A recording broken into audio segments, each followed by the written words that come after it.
جہاد مومن کی سرشت ہے، جہاد مومن کے ایمان اور ایقان کا جز ہے۔ یہی وہ مقدس جذبہ ہے جو مجاہد کو موت کی آنکھوں میں آنکھیں ڈال کر مسکرانا سکھاتا ہے، اور مومن یہ سمجھتا ہے کہ جان دی ہوئی اسی کی تھی، جان دی ہوئی اسی کی تھی، حق تو یہ ہے کہ حق ادا نہ ہوا۔ یہی مقدس جذبہ روز ازل سے کفر کی چیرہ دستیوں اور باطل کی جلوہ سامانیوں سے ٹکراتا آیا ہے، اور اب تک ٹکراتا رہے گا تا عید ایزدی جب ان جذبوں کو ہم نوا ہو جاتی ہے تو اس کی کرشمہ سازیاں ناز کو گلزار بنا دیتی ہیں۔ لیکن اگر حسین رضی اللہ تعالی عنہ کی روایتوں کے امین یزیدی طرز عمل کا شکار ہو جائیں تو وہ اگر پہاڑ بھی ہوں تو سمٹ کر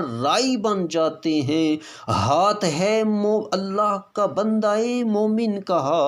ہاتھ ہے اللہ کا بندہ مومن کا ہاتھ، غالب و کار آفریں کار کشادہ کار و ساز، خاکی و نوری نہاد بندہ مولا صفات، ہر دو جہاں سے غنی اس کا دل بے نیاز۔ آئیے میں چند لمحوں کے لیے آپ کو قادسیہ کے اس تاریخی میدان کارزار میں لیے چلتا ہوں جہاں اجمی شہنشاہ یزدگرد کی 1,00,000 سے زائد افواج جدید اسلحہ سے لیس گویا فولاد میں غرق کوہ پیکر ہاتھیوں اور اسب سواروں کے حد نگاہ تک پھیلے دستوں کے ساتھ اس حکم کی منتظر ہے کہ صفائے ہستی سے آج مسلمانوں کو ہمیشہ کے لیے مٹا دو۔ دوسری جانب مجاہدین اسلام تعداد میں کم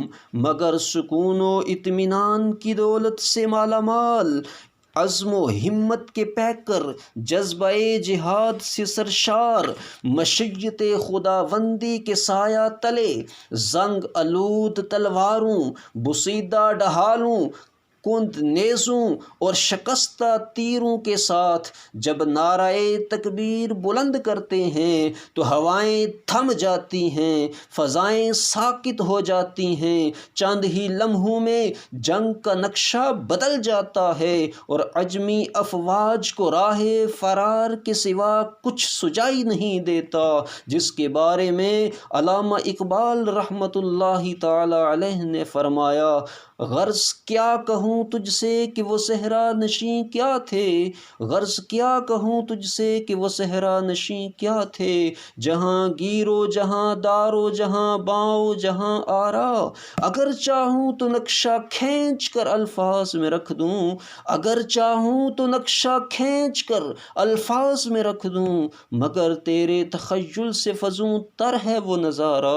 ان دلائل، حقائق اور شواہد کی روشنی میں یہ کہنے میں حق بجانب ہوں کہ جنگ جذبوں سے لڑی جاتی ہے، ہتھیاروں سے نہیں۔ اسی شعر کے ساتھ آپ سے اجازت چاہتا ہوں۔ آگ ہے اولاد ابراہیم ہے نمرود ہے، آگ ہے اولاد ابراہیم ہے نمرود ہے، کیا کسی کو پھر کسی کا امتحان مقصود ہے؟ وما علیہ